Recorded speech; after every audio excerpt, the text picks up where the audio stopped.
Welcome back to the Notary Podcast hosted by me, Daniel C. Lewis, and today we have a very hot topic.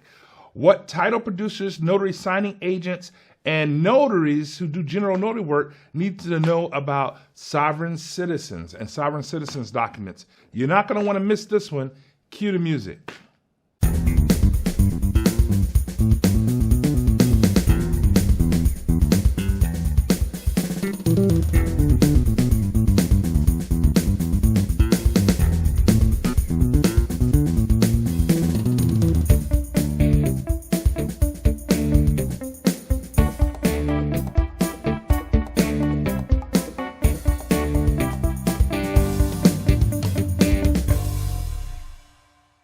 Welcome back to the Notary Podcast hosted by me, Daniel C. Lewis. If you like this podcast, make sure you like, share, and subscribe to this podcast. We love doing this for you each and every week. And today's topic is a very hot topic, very topical, and it's about sovereign citizens, notaries and sovereign citizens. If you're a title producer or notary signing agent or just a notary doing general notary work, you need to have some information about sovereign citizens. Now, I know you're asking, for some of you, what is sovereign citizens? Sovereign citizens is a group of people around the country that has a different ideology about the United States government, state laws, state statutes, federal government, law enforcement. They just have a different ideology, say that 3 times fast, about the state laws, and their documents might be a little different. So I'm going to give you a couple of things that will help you as the notary when dealing with these individuals. Now, sovereign citizens, some people don't like to call themselves sovereign citizens, and there's several different variations of sovereign citizens. There's Moorish people in that group. There's regular sovereign citizens. There's people that says they're sovereign, but they don't consider themselves citizens. We're going to cover all that and what you need to know as a notary when you encounter these people and their documents. You have to be very careful when you encounter these people and their documents. They're going to want documents notarized that will give them more legitimacy to their documents. But when you, as a notary, a couple of things to keep in mind.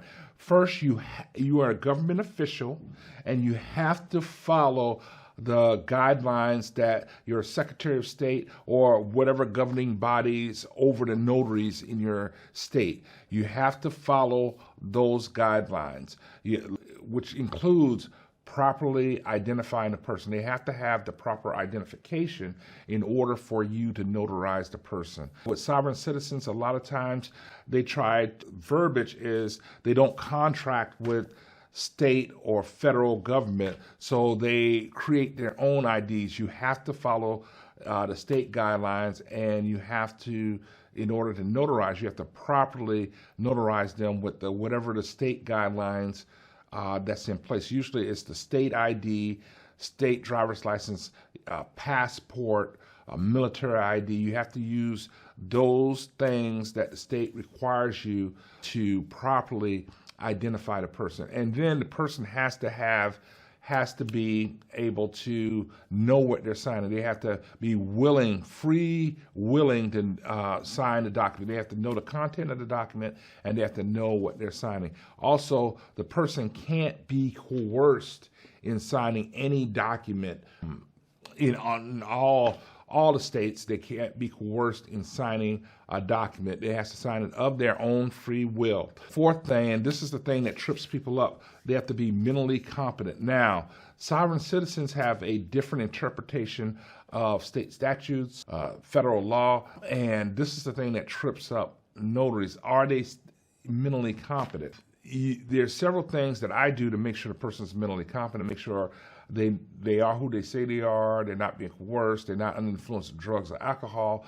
Also, they know the contents of the documents, they know the date of birth and those things. Also, if there's any, because I do a lot of hospitals, nursing homes, assisted living, when I go there, I have to determine their competency, just asking the questions, are they under the influence of drugs? That will make sure they don't know what they're signing. So I have to go through a whole checklist to make sure they're mentally competent. Because sovereign citizens have a different interpretation of the law, you have to be able to make sure you're not breaking the law as a notary. Now, members of the sovereign citizens movement believe the U.S. government is illegitimate and sometimes misuse legal documents to retaliate against various individuals in the government. Now, keep in mind, you are a state official, and just because they have a different interpretation doesn't necessarily mean you don't notarize. But there's some warning signs that you should be aware of when you are a notary. And let me just go over a few of these warning signs that I've researched and have listed here. The documents sometimes, and this is something when I was in a meetup with the Secretary of State recently, he said a lot of times sovereign citizens like to give a red thumbprint on documents that they want you to notarize and sign only in red ink or in what's considered their blood. So that's a warning sign. Also, zip codes are embedded in brackets. Signature lines include phrases like all rights reserved, not a citizen of the United States. Statements indicating the signer is exempt from all government regulations and taxes and laws. Requests to certified facts in the documents. Notaries do not verify any information listed in the documents. Sometimes sovereign citizens would want you to verify just the facts in the documents. And as a notary, you're not supposed to do that.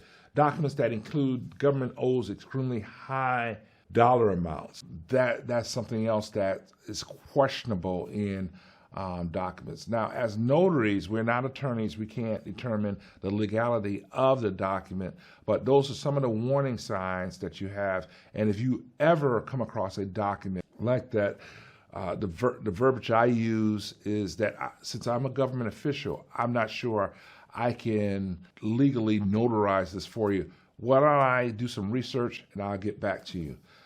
I know that's like kicking the ball down the road, but that is a phrase that I use if there's any document that I have a question about when I'm dealing with sovereign citizens. I say that. I say, hey, once again, I'm a government official. Especially, let's say, for example, is a document that is suing the Secretary of State for $50 million. I say, since I'm a government official, I'm not sure that I can legally notarize this for you based upon the content. Let me do some investigation and I'll get back to you. That's a statement that I use because it is true. I'm not sure if I can notarize something where they're suing a government official, suing the governor, suing the head of the sheriff's department for $50 million. I'm not sure if that's something that I can legally do, and I always give that phrase on questionable documents. But there's no magic words that you can say, but that's just something that I use when I'm dealing with sovereign citizens and the documents are questionable. Well, just keep in mind, again, when you're dealing with sovereign citizens, you got to make sure that you have the proper ID, and that is in your state handbook for notaries. Make sure you have the proper ID, and in the state handbook, it'll tell you what IDs that are considered legal in your state. Usually it's the driver's license, ID card, passport, military ID, and that kind of thing. Make sure the person is of sound mind. Make sure the person has a good understanding of what the document is, and then make sure they're not under the influence of drugs or alcohol, and they're not being coerced. One other thing that I want to say to notaries about notarizing documents for sovereign citizens, especially if you're doing general notary work with sovereign citizens, it's good to get a good understanding of how, if you're doing general notary work, how they're going to pay you. A lot of sovereign citizens don't believe in the U.S. currency, and they have idea that, or part of their ideology is that the United States government has the secret trust account, and they would just get on write down when it's time to pay you on a sheet of paper, paying out of my trust. And it has no banking, no financial information. It's just, that's their ideology. Pay out of my trust, no matter what your payment is. So you need to, at the beginning, if you're dealing with a sovereign citizen, at the very beginning, and you're telling them what your fees are, that you establish that you could only take U.S. currency, a check from a financial institution that is FDIC certified, credit cards that you can take, or Venmo, or regular forms of payment.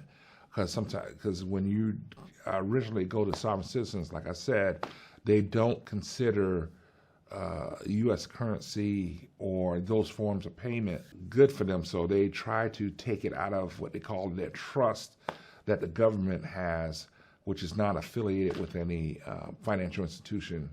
So make sure that's something that you should make sure up front, what forms of payment you take, whether it's U.S. currency, credit cards, Venmo, Cash App, checks from a U.S. bank. That's another thing to just to consider taking from, as far as a form of payment from a sovereign citizen. Hopefully this kind of helps in what's your appetite about sovereign citizens and what they are, and forms that you get from them, and also how to accept currency from them, and also how to, just a little bit about how to de-escalate situations from sovereign citizens. If you want to know more about that, we have a course on LegalShield.online.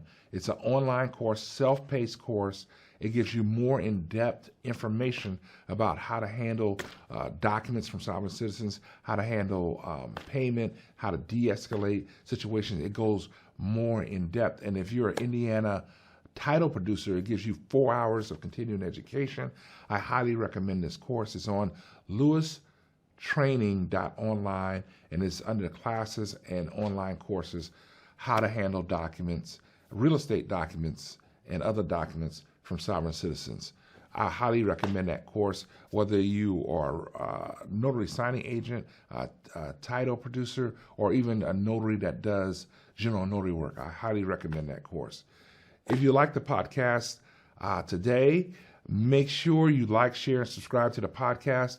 And next week, it's going to be even a bigger topic. I can't wait to see you next week. See you next week.